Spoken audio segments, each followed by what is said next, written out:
இப்போ நான் உங்களுக்கு ஒரு பயங்கரமான கதை சொல்ல போறேன். இந்த கதையோட டைட்டில் உங்களோட காதலுக்குள்ள. மெயின் ஸ்டோரிக்கு போறதுக்கு முன்னாடி இதுவும் மத்த கதையில வர்ற மாதிரி சிம்பிளான ஒரு லவ் ஸ்டோரி அப்படின்னு நீங்க நினைக்கலாம். ஆனா இந்த லவ் ஸ்டோரியில ஹீரோ அண்ட் வில்லன் ரெண்டு பேருமே ஒரே ஆள். என்ன ஆரம்பத்திலேயே பில்டப் ஓவரா இருக்கு அப்படின்னு கேட்டீங்கன்னா, இந்த படத்துல வர்ற காதலை பார்த்ததுக்கு அப்புறம் காதலுக்கு கண்ணில்லை, காதல் புனிதமானது அப்படின்றதெல்லாம் மாத்தி இந்த காதல் ரொம்ப பயங்கரமா இருக்கு. இதுக்கு பேய் படம் எவ்வளவோ தேவலாம் போல இருக்கே. ஏன்னா பேய்ங்க கூட ஒருத்தனை கர்வம் கட்டிடுச்சுன்னா அடிச்சு காலி பண்ணிட்டு அதோட வேலையை முடிச்சுட்டு போயிட்டே இருக்கும். ஆனா இந்த கதையில ஒருத்தனை ஒரு காதல் பேயை விட கொடூரமா எப்படி கொல்லுது அப்படின்றதான் ஃபுல் டீடைலோட பார்க்க போறீங்க. கூட்டம் பயங்கரமா இருக்கும் போல இருக்கே.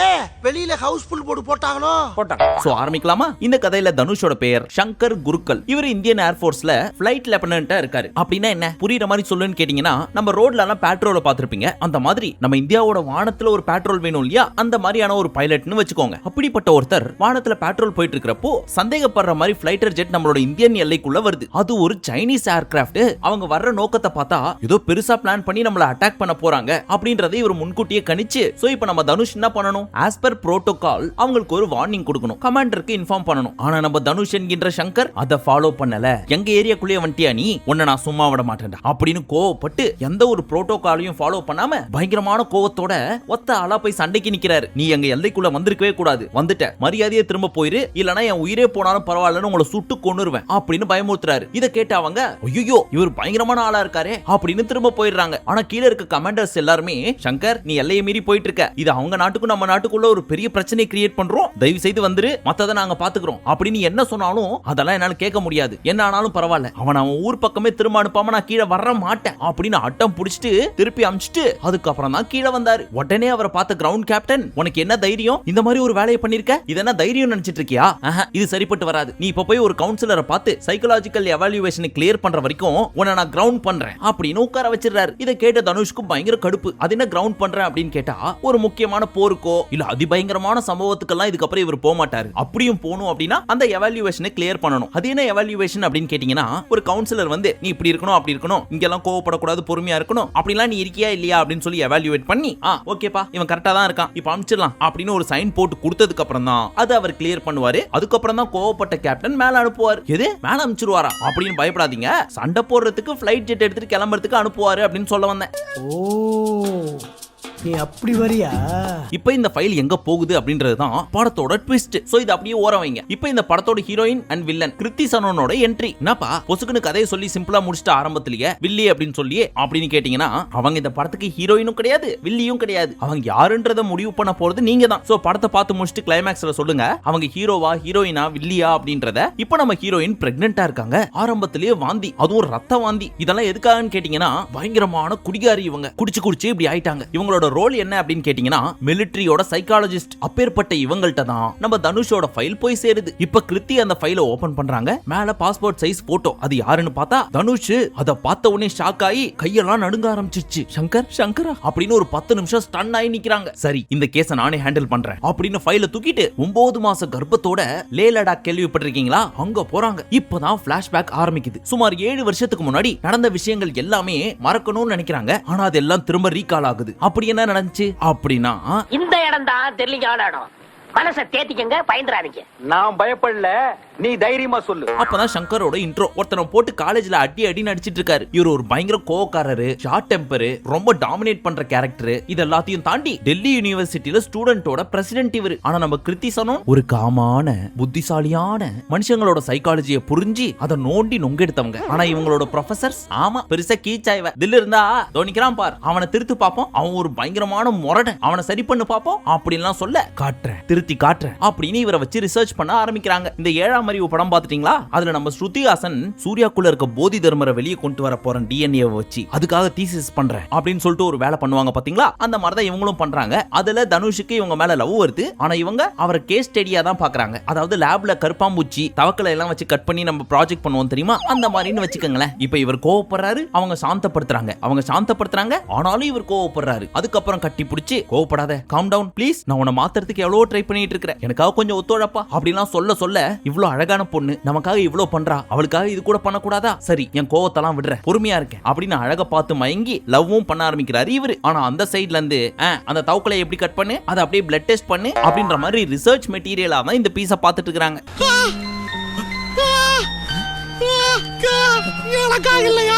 ஒரு பாயிண்ட்ல எனக்கு உன்னை எவ்வளவு பிடிக்கும் தெரியுமா, நான் உன்னை எவ்வளவு லவ் பண்றேன் தெரியுமா. சின்ன வயசுல எங்க அம்மா ஒரு குழந்தையை காப்பாத்த போறோம்னு சொல்லி நெருப்புல சிக்கி கருகி இறந்துட்டாங்க. அந்த எரிச்சல் இப்ப வரைக்கும் எனக்கு இருக்கு. ஆனா உன்னை பாக்குறப்போ கொஞ்சம் அந்த எரிச்சல் கம்மியா இருக்கும் அப்படின்னு சொல்லி பயங்கரமா ஃபீல் பண்ணி அழுதுட்டு இருப்பாரு. அந்த டைம் பார்த்து பின்னாடில இருந்து ஒரு கார் வந்து நிக்குது. அதுல இருந்து ஒருத்தன் இறங்கி வந்து நிக்கிறான். அவனை பார்த்த உடனே இந்த அம்மனி ஓடி போய் கட்டி பிடிச்சிட்டு எப்ப வந்த ஐ மிஸ் யூ அப்படின்ற மாதிரி நிக்கிறத பார்த்துட்டு இவர் இன்னும் சுக்கு சுக்கான்னு ஒருங்கி போயிடுறாரு. எனக்குள்ள காதல வளர்த்து விட்டு அவன் மட்டும் சந்தோஷமா இருக்காளா, விட மாட்டேன் அப்படின்னு பயங்கரமா குடிச்சிட்டு அவனை என்ன பண்றான் பார் அப்படின்னு வண்டியில இருக்க பெட்ரோல்லாம் ஒரு பாட்டில்ல புடிச்சிட்டு போறாரு. ஆனா அந்த பார்ல பார்த்தா பேசிட்டு இருக்காங்க. அப்ப இந்த அம்மனி என்ன சொல்றாங்க, எனக்கு இந்த காதல் கல்யாணம் அதெல்லாம் இப்போதைக்கு விருப்பம் இல்லப்பா. அதே சமயம் நான் அவனை லவ் எல்லாம் பண்ணல, ஆனா அவன் ரொம்ப நல்லவன், என்னால மாறி இருக்கான் அப்படின்னு சொல்றதெல்லாம் கேட்ட அந்த அமெரிக்க மாப்பிள்ளை இட்ஸ் ஓகேடா, எனக்கு உன்னோட கஷ்டம் புரியுது, கல்யாணம் வேணாம் அப்படின்னு ஒத்துக்கிறான். ஆனா இது தெரியாத நம்ம தனுஷ் யானை கரெக்ட் பண்ணி கல்யாணம் பண்ணிக்க போறவன் நீதானா அப்படின்னு கடுப்புல அங்கிருந்து வந்து பெட்ரோலை ஃபுல்லா அவன் மேலையும் கொஞ்சம் இவர் மேலையும் கொஞ்சம் 50-50 ஊத்திக்கிட்டு ஒருவேளை உன்னை காதலிக்கிறா அப்படின்னா இந்த நெருப்பால என்ன எரிச்சிட சொல்லு, இல்ல என்ன காதலிக்கிறா அப்படின்னா உன்னை எரிச்சிட சொல்லு அப்படின்னு நெருப்பு ஆன் பண்ணி வச்சுட்டு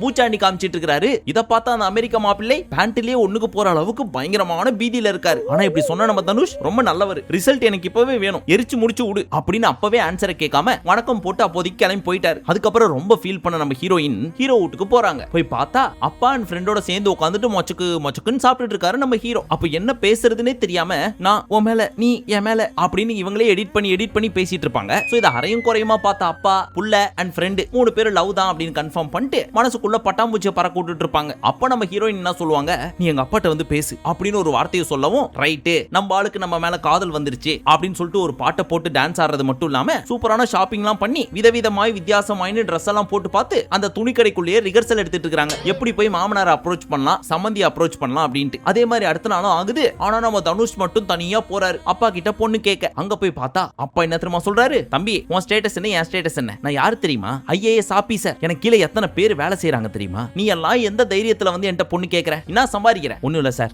இதை வச்சுட்டு உனக்கு என் பொண்ணு வேணுமா, எப்படி காப்பாத்துவ நீ என் பொண்ணை, சரி சரி இப்ப என்ன பண்ணணும், போய் UPSC எக்ஸாம் எழுது, அதை கிளியர் பண்ணிட்டு முதல்ல இங்க வா, அப்புறம் யோசிக்கலாம் உனக்கு பொண்ணு தரணுமா வேணாமான்னு சொல்லிட்டு அப்படின்னு முடிச்ச உடனே அங்க இருந்து கோவத்துல கிளம்பின நம்ம தனுஷ் இனி உங்க பொண்ணுக்கு போன் பண்ண மாட்டேன், என்னைக்கு இதை கிளியர் பண்றனோ அன்னைக்கு தான் உனக்கு கால் பண்ணுவேன், அப்படி நான் கால் பண்றப்போ தயவு செய்து அட்டென்ட் பண்ணாம இருந்துறாத, எடுத்து பேசு அப்படின்னு சொல்லிட்டு இருக்க. டேய் பைத்தியம் மாதிரி பேசாதடா, ஆர் யூ கிரேசி, அது எத்தனை பேர் எழுதுற எக்ஸாம் தெரியுமா, 15 lakhs மக்கள், உனக்கு இங்கிலீஷ்ல ஆனா அவனாவே தெரியாது, எப்படி கிளியர் பண்ணுவ, பாப்பா இந்த ரகுவரனை வில்லனா தானே பாத்திருக்க, ஹீரோவா பார்த்தது இல்லையே, இனி பாப்ப அப்படின்னு சொல்லிட்டு அங்க இருந்து கிளம்பி போயிடுறாரு. போய் புக் எல்லாம் வாங்கி வச்சு கண்ணா பின்னான்னு படிச்சு ஃபர்ஸ்ட் அட்டெம்ப்ட் பண்றாரு, ஃபர்ஸ்ட் இயர்ல ஃபெயில், ரெண்டாவது அட்டெம்ப்ட் பண்றாரு, ரெண்டாவது வருஷத்துல மறுபடியும் ஃபெயில். அதுக்கப்புறம் யாரடி நீ மோகினியில கம்ப்யூட்டர் முன்னாடி உட்காந்துக்கிட்டு இப்ப பாரு இப்ப இந்த ப்ராப்ளம் நான் சால்வ் பண்றேன் அப்படின்னு சொல்லிட்டு 4 ரவுடிங்களை அடிக்க போற மாதிரியே கையெல்லாம் முறுக்கிட்டு உட்காருவார் தெரியுமா, அந்த மாதிரி உட்காந்து கண்ணா பின்னான்னு படிச்சு ஒரு வழியா கிளியர் பண்றாரு பேப்பர்ஸ். உடனே அப்பா நான் பாஸ் ஆயிட்டேன் அப்படின்னு சொல்லிட்டு அங்க இருந்து கிளம்பி வந்து அப்பாவை கட்டி தழுவிட்டு ஸ்ட்ரைட்டா ஹீரோயினை பாக்குறதுக்கு போவாரு. அங்க போய் பார்த்தா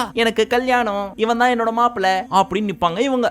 அத்தனையும் நடிப்பா சொல்லுல தான் நடிப்பா, இல்லை இல்லை இல்லை. அத பார்த்து ஷாக்கான அவரு கையில போனோட நிப்பாரு. அந்த போன்ல கால் ஹீரோயினுக்கு போயிட்டு இருக்கு. ஹீரோயினும் கையில போனை வச்சுக்கிட்டு இப்ப இவனுக்கு என்ன பதில் சொல்றது அப்படின்னு தெரியாம தகச்சு போய் நின்ட்டாங்க. அந்த ஷாக்லயே அப்பாவும் ஃப்ரெண்டு இவரை வெளியே கூட்டு போயிட்டாங்க. இவங்க குடுகுடுன்னு ஓடி போய் கம்ப்யூட்டர் ஓபன் பண்ணி UPSCல யாரெல்லாம் பாஸ் பண்ணிருக்காங்கன்னு பார்த்தா நம்பால் கிளியர் பண்ணதை பார்த்துட்டு ஷாக் ஆகி நிக்கிறாங்க.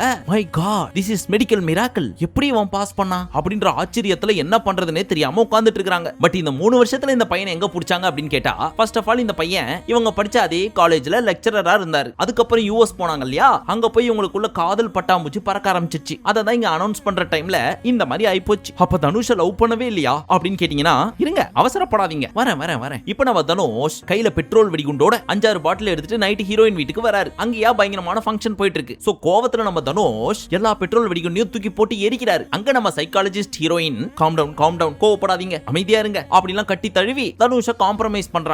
ஆனாலும் கேட்காத தனுஷ் வாடி மொட்டை மாடிக்கு வாடி உன்கிட்ட பேசிக்கிறேன் அப்படின்னு கூப்பிட்டு போய் ஏன்டி இப்படி பண்ண, 3 வருஷம் உனக்காக நாய் மாதிரி படியோ படின்னு படிச்சு எந்த ஒரு ஷார்ட் கட்டும் பண்ணாம நான் கொடுத்த வாக்குறுதி மாதிரி எப்போ உனக்கு கால் பண்ணி டிஸ்டர்ப் பண்ணாம கிளியர் பண்ணிட்டு வந்து பேசிட்டு இருக்கேன். அப்படி நீ இவனை தான் கல்யாணம் பண்ண போற அப்படின்னா எதுக்காக நான் இதை சொல்லிட்டு போறப்ப என் கூட நின்னுட்டு இருந்தேன், உன்னால கிளியர் எல்லாம் பண்ண முடியாதான்னு கட்டி பிடிச்ச, அதுக்கெல்லாம் என்ன அர்த்தம், ஏன்னா எனக்கு உன் மேல லவ் இல்லைன்னு அர்த்தம். என்னடி சொல்ற, நீ என்ன சொல்ற?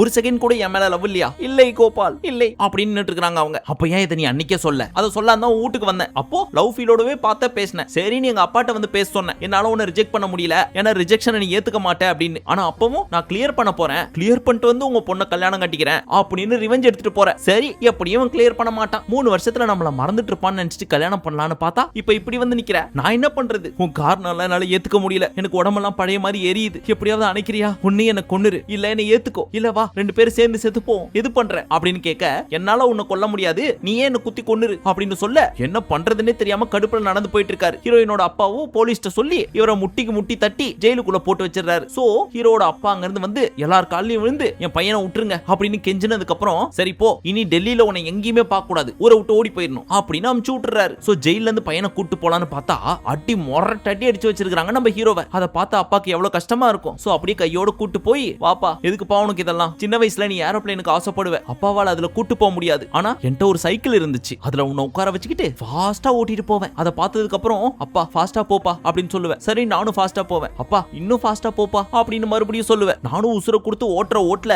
செயின் டயர் எல்லாம் பிச்சிட்டு போற அளவுக்கு ஓட்டுவேன் அப்படின்னு சொல்லிட்டு அவர் ஓட்டிட்டு இருக்கிற வண்டியை பிடிச்சி முறுக்குவாரு பாருங்க. 2 பேருமே கீழே விழுந்து பயங்கரமான அடிபட்டுரும். அதுல இவர் பொழைச்சுப்பாரு, பாவம் அப்பா இறந்துருவாரு. சோ அப்பாவை அடக்கம் பண்றதுக்காக பெனாரஸ்க்கு போறாரு. அங்க போய் அவருக்கான காரியத்தெல்லாம் பண்ணி முடிச்சிட்டு இருக்கிறப்போ அங்க இருந்து முராரின்னு ஒருத்தர் வராரு. அவர் வந்து என்ன சொல்றாரு, இங்க பாரு உன் காதல்னால உங்க அப்பா எரிஞ்சிட்டு இருக்காரு பாரு, உன் வலிய எரிக்க ட்ரை பண்ணாத, அது உன்னோட பவரா மாத்து அப்படின்னு ஒரு சில டயலாக் எல்லாம் சொல்ல அங்க இருந்து கட்டுப்புல ஏஞ்சி போன நம்ம ஆளு, நம்ம ஆசை நிறைவேறல, அப்பா நம்மளோட சேர்ந்து ஏரோப்ளேன்ல போகணும்னு ஆசைப்பட்டாரு, அதுக்காகவாவது நான் பைலட் ஆகணும் அப்படின்னு சொல்லி ஒரு ஆம்பிஷனோட அங்க இருந்து கிளம்பி போய் கல்யாணத்துக்கு ரெடி ஆயிட்டு இருக்கிற ஹீரோயின் தலையில காசில இருந்து வந்த தீர்த்தம் இது, நீ எனக்கு பண்ண பாவம்லாம் கழிஞ்சு போட்டோம், ஆனா ஒரே ஒரு சாபம் மட்டும் உனக்கு விடுறேன், உனக்கு என்ன மாதிரியே ஒரு பையன் பிறக்கணும், அவனும் என்ன மாதிரி காதல்ல தோக்கணும், அப்பதான் என்னோட வலி உனக்கு தெரியும் அப்படின்னு சொல்லிட்டு போயிடுறாரு. அந்த நொடியில இருந்து இவங்களுக்கு அவர் மேல காதல் வந்துருது. உடனே ஓடி போய் வீட்டை பார்த்தா பூட்டி இருக்கு, அங்க எங்கன்னு தேடி பார்த்தா எங்கேயும் காணோம். சோ ஆம்பளையில தேவதாஸ் மாதிரி இவங்க சரக்கடிக்கும் தாடி வைக்காத தேவதாசினியா சுத்திட்டு இருக்காங்க. மேரேஜோ கேன்சல் ஆயிடுச்சு. ஒரு பாயிண்ட்ல பயங்கரமா சரக்கடிச்சு ஹீரோயினுக்கு லிவர் கேரோசிஸ் வந்துருச்சு. இத டாக்டர் கண்டுபிடிச்சு அவங்க அப்பாட்ட சொல்ல, மா எனக்காக அவனை கல்யாணம் பண்ணிக்கமா அப்படின்னு கால்ல விழாத குறையா கெஞ்சுறாரு அப்பா. சோ அவங்களும் கல்யாணம் பண்ணிக்கிறாங்க. இதெல்லாம் பிளாஷ்பேக். இப்ப கரண்ட்டுக்கு வருவோமா? இப்ப ஹீரோயினை கல்யாணம் பண்ணாரு தெரியுமா ஒருத்தர், லெக்சரர்னு கூட சொன்னேன், அவரு ஒரு இந்தியன் நேவி ஆபீசர், ஹீரோயினும் மிலிட்டரியோட ஹெட் கவுன்சிலர். இப்ப எவாலுவேஷன் கிளியர் பண்றதுக்காக நம்ம ஹீரோவோட ஃபைல் 9 மாசம் புள்ளத்தாச்சியா இருக்க ஹீரோயின் கைக்கு போகுது. ஆனா ஹீரோயின், என்னால இதை ஒத்துக்கவே முடியாது, இப்ப மட்டும் நீ காம்பேட்டுக்குள்ள திரும்ப போனா உன் உயிரே போயிடும், அங்க ஒரு அட்டாக் நடந்துட்டு இருக்கு, அதுல நான் உன்னை பணைய வைக்கிற மாதிரி, இதை ஒத்துக்க முடியாது அப்படின்னு சொல்ல ஹீரோயின் பேர் முக்தி, அந்த பேரை ஞாபகம் வச்சுக்கோங்க. இதை கேட்ட ஹீரோயின் சொல்றாரு, முக்தி முக்தி முக்தி, உன்னை காதலிச்ச ஒரு பாவத்தை பண்ணதுக்காக என்னையா இப்படி போட்டு சாவடிக்கிற, ப்ளீஸ் ஒரே ஒரு சைன் போடு, நான் போணும், எனக்கு வாழலாம் ஆசை கிடையாது, நான் எப்பவும் செத்துட்டேன், இந்த மாதிரி ஒன்று நடக்கிறப்போ என்னால பார்த்துட்டு சும்மா இருக்க முடியாது, நான் போணும் அப்படின்னு இவர் கெஞ்சுறாரு. அப்போ முடியாது, உன்னை கிளியர் பண்றதுக்கு நான் மென்டலி ஃபிட்டா இல்ல, என்ன முக்தி பழி வாங்குறியா அப்படின்னு கேட்டுட்டு இருக்கிறப்போ, இங்க பாரு நான் 9 மாசம் பிரெக்னென்ட், எனக்கு லிவர் கேரோசிஸ் இருக்கு, நரம்புல இருந்து ரத்தம் வரும், என்னால கீழே குனிய முடியாது, ஆனாலும் உனக்காக காலை பிடிச்சு கேட்கிறேன், நீ போகாத அப்படின்னு காலை பிடிக்க போறப்போ கீழே பார்த்தா பயங்கரமான ரத்தம். இதை பார்த்துட்டு பயங்கர பதட்டமாயி ஹாஸ்பிட்டலுக்கு தூக்கிட்டு ஓடுறாரு ஹீரோ. அப்ப ஹீரோயின் என்ன சொல்றாங்க, இங்க பாரு என் குழந்தைய ஆர்ஃபனேஜ்ல சேர்க்க கூடாது, நான் செத்துட்டா, நீ தான் வளர்த்து கொடுக்கணும் அப்படின்னு சொல்லிட்டு இவர்கிட்ட சொல்லிட்டு இருக்காங்க. அப்ப அவரோட மைண்ட் வாய்ஸ் என்னவா இருந்திருக்கும், ஏன்டியே என்ன லவ்வும் பண்ணல கல்யாணமும் பண்ணல, என்ன லவ் பண்றேன் அப்படின்னு சொல்லிட்டு இன்னொருத்தனை கல்யாணம் பண்ணிட்டு வயித்துல குழந்தையோட வந்து நின்னுட்டு நான் செத்துருவேன், என் குழந்தைய நீ பாத்துக்கன்னு வேற சொல்றியா நீ, வர்ஜின் பசங்க சாபம் உங்களை சும்மா விடாதீ அப்படின்னு நினைச்சாலும் வெளியே கேட்கலையே, நான் உன்னை லவ் பண்ணதுக்காக நீ சொன்ன மாதிரி உன் பையனை நான் வளர்த்து கொடுக்குறேன், இப்ப பேப்பர்ல மட்டும் சைன் போடு அப்படின்னு சொல்லி சைன் வாங்கிட்டு டியூட்டில மறுபடியும் போய் ஜாயின் பண்றாரு. ஃபைட்டர் ஜெட்டையும் எடுத்துட்டு கேப்டனோட அப்ரூவலோட கிளம்பிட்டாரு. அங்க போய் பார்த்தா ஒரு பெரிய சைனீஸ் ஷிப் பயங்கரமான ஆயுதங்களோட நின்னுட்டு இருக்குது கடலுக்குள்ள. இன்னொரு பக்கம் நம்ம இந்தியன் ஷிப், அதுக்குள்ள இருக்கிறது யார் தெரியுமா, ஹீரோயின் முக்தியோட வீட்டுக்காரரு. இப்ப ஹீரோயின் யோசிப்பாரு, சைனீஸ் ஷிப்பையும் அழிக்கணும், யாரோட வீட்டுக்காரனையும் காப்பாத்தணும், என்ன பண்றது அப்படின்னு யோசிச்சு, நானி படம் பாத்திருக்கீங்களா, அதுல கடைசியில அந்த தான் மேல ஃபுல்லா மருந்த தேய்ச்சிக்கிட்டு நெருப்பால தன்னை எரிச்சுக்கிட்டு குண்டா போய் சுதீப் என்ற வில்லனை தாக்கும், இது மூலியமா ஹீரோவும் அவுட் வில்லனும் அவுட். அந்த மாதிரியே இப்ப நான் அவனை தாக்க போறேன் பார் அப்படின்னு ஸ்ட்ரைட்டா அந்த ஜெட்டை ஃபாஸ்டா ஓட்டின்னு போய் அந்த சைனீஸ் ஷிப்ல போய் மோதி மொத்த ஷிப்பையும் வெடிக்க வச்சிடறாரு. நம்ம இந்தியன் ஷிப்பை காப்பாத்திடுறாரு. அவர் காப்பாத்தினது இந்தியாவோட ஷிப்பை மட்டும் இல்ல, லவ் ஷிப்பையும் தான். ஏன்னா அந்த கப்பலுக்குள்ள தன்னோட ஆளோட வீட்டுக்காரர் இருக்காரு, அவரை காப்பாத்தணும்ல, அதுக்காக தான் தன்னையும் எரிச்சு எதிரிகளையும் எரிச்சிட்டாரு. அப்போ ஹீரோ செத்துட்டாரா அப்படின்னு கேட்டீங்கன்னா எஸ், ஹீரோ செத்துட்டாரு. அது எப்படியா? அவர் தான் சத்தியம் பண்ணி கொடுத்துட்டு போயிருக்காருல, ஒருவேளை தன்னோட ஆள் செத்து போயிட்டா அந்த குழந்தைய நான் வளர்த்து கொடுப்பேன் அப்படின்னு சொல்லி அப்படின்னு கேப்பீங்க. ஆமா, ஆனா அது சொல்லி முடிச்சதுக்கு அப்புறம் இன்னொரு டயலாக் சொல்லியிருக்காரு. அதை கிளைமேக்ஸ்ல தான் காட்டுறாங்க. அது என்ன தெரியுமா? இங்க பார், ஒருவேளை நான் வராம போனாலும் உன் வீட்டுக்காரன் வருவான், அவன் வளர்ப்பான் உன் பிள்ளைய அப்படின்னு சொல்லிட்டு போறாரு. அதனால எப்ப நம்ம தனுஷோட உயிர் பிரியுதோ அதே சமயம் ஹீரோயின் கிருத்தி சனோனோட உயிரும் பிரியுது. ஒரு புது உயிர் பிறக்குது, இன்னொரு உயிர் காப்பாற்றப்படுது. அந்த ரெண்டு உயிரும் சேர்ந்து வாழ போறதுதான் இந்த மொத்த கதையோட தி எண்ட். சோ இந்த லவ் ஸ்டோரியில ஹாப்பி எண்டிங் இல்லனாலும் ஒரு மனுஷன் அவனோட வலிய தன்னோட நாட்டுக்காக சாக்ரிஃபைஸ் பண்ண ஒரு கதை. இதுல இருந்து என்ன புரியுது? ஒருத்தன ஒரு காதல் ஹீரோவாவும் மாத்தும், வில்லனாவும் மாத்தும், தியாகியாவும் மாத்தும். இப்படின்னு சொல்லி என்னதான் சொம்பு தூக்கினாலும் ஐயா டைரக்டர், எங்க ஊர்ல இருக்க 7ஆம் அறிவு, காற்று வெளியிடை, நான் அவ்வளவு கிட்டத்தட்ட கிளைமேக்ஸுக்கு முன்னாடி யாரடி நீ மோகினி மாதிரியே எடுத்துன்னு போய் கிளைமேக்ஸ்ல மட்டும் ஒரு ட்விஸ்ட வச்சு விட்டு ஒரு படமா அங்க எடுத்து வச்சிட்டீங்க. நம் ராஜதந்திரங்கள் அனைத்தும் வீணாகி விட்டதே. இன்னும் பயிற்சி வேண்டுமோ?